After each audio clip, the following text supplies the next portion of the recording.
बीते गुरुवार को पंजाब के अजनाला में पुलिस थाने पर हुए हमले ने पंजाब सरकार पर लॉ एंड ऑर्डर की व्यवस्था को लेकर कई तरह के सवाल खड़े कर दिए हैं। ये हमला वारिस पंजाब डे के प्रमुख अमृतपाल सिंह की अगुवाई में किया गया। दरअसल कुछ दिन पहले पंजाब के रूपनगर जिले के एक शख्स वरिंदर सिंह के साथ मारपीट हुई थी और इसकी शिकायत अजनाला पुलिस थाना में दर्ज हुई थी। वरिंदर सिंह ने शिकायत करते हुए बताया था कि वारिस पंजाब डे के प्रमुख अमृतपाल सिंह और उसके कुछ साथियों ने उसके साथ मारपीट की है। इसी मारपीट की शिकायत के बाद अमृतपाल सहित 30 लोगों पर मारपीट और लूट का मुकदमा दर्ज किया गया और उनके एक साथी जिसका नाम लवप्रीत सिंह तूफान है, उसे पुलिस ने पूछताछ के लिए गिरफ्तार कर लिया। बस यहाँ से ही अमृतपाल भड़क गया और उसने पुलिस को अल्टीमेटम देते हुए 1 घंटे का समय दिया और कहा कि अगर 1 घंटे के अंदर मामला रद्द नहीं होता तो इसके बाद जो भी होगा उसके लिए प्रशासन जिम्मेदार खुद होगा। अमृतपाल का कहना था कि उन पर झूठा मुकदमा दर्ज किया गया है और उनके साथी को झूठे केस में फंसाया गया है और पुलिस उसे प्रताड़ित कर रही है। आपको बता दें कि अमृतपाल खालिस्तान का कट्टर समर्थक है और वो जब से पंजाब में आया है तब से ही पंजाब को खालिस्तान बनाने की मांग कर रहा है। कल मीडिया से बात करते हुए अमृतपाल ने खालिस्तान के समर्थन को लेकर खुलकर बात की।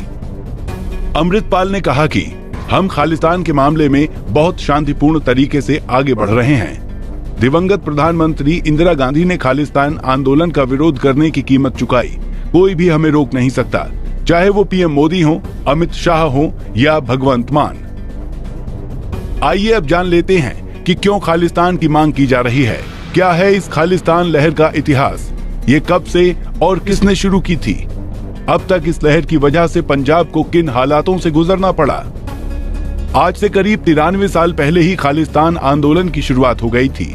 साल 1929 में कांग्रेस के लाहौर सेशन के बाद मोतीलाल नेहरू ने रावी नदी के किनारे पर तिरंगा फहराकर पूर्ण स्वराज्य का प्रस्ताव रखा था और नेहरू के इस प्रस्ताव का 3 समूहों ने विरोध किया था। पहला समूह मोहम्मद अली जिन्ना की अगुवाई में मुस्लिम लीग का था। दूसरा समूह दलितों का था जिसकी अगुवाई डॉक्टर भीमराव अंबेडकर कर रहे थे।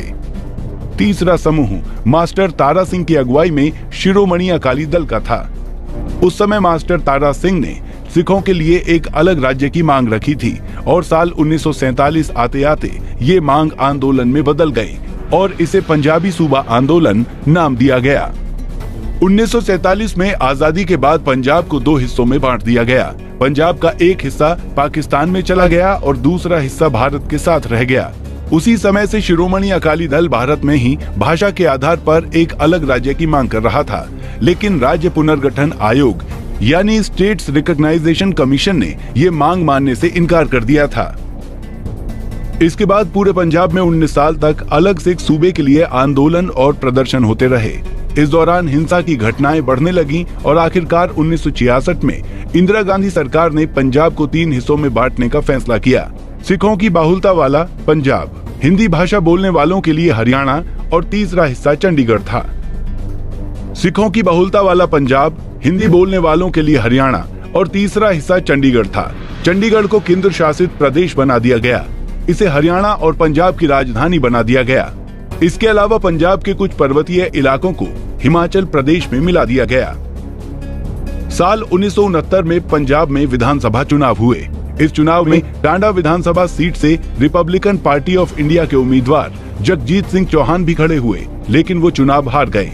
चुनाव हारने के बाद जगजीत सिंह चौहान ब्रिटेन चले गए और वहां से ही उन्होंने खालिस्तान आंदोलन की शुरुआत की। साल 1979 में जगजीत सिंह चौहान ने भारत से लंदन जाकर खालिस्तान का प्रस्ताव रखा था। जगजीत सिंह ने खालिस्तान का एक नक्शा भी पेश किया था। ब्रिटेन में जगजीत सिंह चौहान ने नई खालिस्तानी करेंसी जारी कर दुनिया भर में हंगामा मचा दिया था। 1980 में भारत सरकार ने उन्हें भगोड़ा घोषित करके उनका पासपोर्ट रद्द कर दिया था। हालांकि देश लौटने के बाद भी जगजीत खालिस्तान प्रस्ताव का समर्थन करते रहे, लेकिन किसी भी तरह की हिंसा का उन्होंने विरोध किया था। दूसरी ओर साल 1973 में अकाली दल ने अपने राज्य के लिए स्वायत्ता यानी ज्यादा अधिकारों की मांग की। इस स्वायत्ता की मांग आनंदपुर साहिब रेजोल्यूशन के जरिए मांगी गई थी। आनंदपुर साहिब प्रस्ताव में सिखों ने ज्यादा स्वायत्त पंजाब के लिए अलग संविधान बनाने की मांग भी रखी। साल 1980 तक आनंदपुर साहिब प्रस्ताव के पक्ष में सिखों का समर्थन बढ़ता गया। आनंदपुर साहिब रेजोल्यूशन का ही एक कट्टर समर्थक था जरनैल सिंह भिंडरावाला। एक रागी के रूप में सफर शुरू करने वाला जरनैल सिंह आगे चलकर खालिस्तान आंदोलन का एक बड़ा चेहरा बन गया। साल 1982 में भिंडरावाले ने शिरोमणि अकाली दल से हाथ मिला लिया और असहयोग आंदोलन शुरू कर दिया। यही असहयोग आंदोलन आगे चलकर सशस्त्र विद्रोह में बदल गया और खालिस्तान की मांग और तेज हो गई। इस दौरान जिसने भी भिंडरावाले का विरोध किया वो उसकी हिट लिस्ट में आ गया। इसी के चलते खालिस्तानी आतंकियों ने पंजाब केसरी के संस्थापक और एडिटर लाला जगत नारायण जी की हत्या कर दी। आतंकियों ने अखबार बेचने वाले हॉकर तक को नहीं छोड़ा। इसके बाद साल 1982 में भिंडरावाले ने स्वर्ण मंदिर को अपना घर बना लिया। कुछ महीनों बाद भिंडरावाले ने सिख धर्म की सर्वोच्च संस्था अकाल तख्त से अपने विचार रखने शुरू कर दिए। जल्द अलग खालिस्तान की घोषणा होने वाली थी। इसके खिलाफ इंदिरा गांधी की सरकार ने ऑपरेशन ब्लू स्टार लॉन्च किया। 6 जून को भिंडरावाले को मार दिया गया। भिंडरावाले की मौत के 4 महीने बाद यानी 31 अक्टूबर 1984 को प्रधानमंत्री इंदिरा गांधी की हत्या उनके 2 सिख बॉडीगार्ड्स सतवंत सिंह और बेअंत सिंह ने कर दी। इसके बाद देश भर में सिख विरोधी दंगे हुए और हजारों सिखों की हत्या कर दी गई। तो फिर बस उसी दौर से लेकर अब तक खालिस्तान की मांग उठती रही है। अमृतपाल भी उसी खालिस्तान की मांग कर रहा है जिसकी मांग जगजीत सिंह चौहान और जरनैल सिंह भिंडरावाला कर रहा था। और पंजाब को भारत से अलग करके खालिस्तान बनाने की ये मांग भारत में ही नहीं बल्कि ऑस्ट्रेलिया, अमेरिका, कनाडा और ब्रिटेन जैसे मुल्कों से भी उठती रहती है। अमृतपाल ने तो देश के गृह मंत्री अमित शाह को भी सीधी धमकी दे दी है और उसकी इस धमकी के बाद बीजेपी ने पंजाब में बिगड़ते लॉ एंड ऑर्डर को लेकर राज्य की आम आदमी सरकार पर हमला बोला है। सवाल किया है कि पंजाब सरकार अमृतपाल पर इतनी नरम क्यों है। अब पंजाब पुलिस ने भी अमृतपाल के साथी लवप्रीत सिंह तूफान को रिहा करने का फैसला किया। अजनाला कोर्ट ने भी तूफान को रिहा करने के ऑर्डर पुलिस को दे दिए हैं। आपका पंजाब में बिगड़ते लॉ एंड ऑर्डर और अमृतपाल की खालिस्तान को लेकर की जा रही मांग पर क्या कहना है, हमें कमेंट सेक्शन में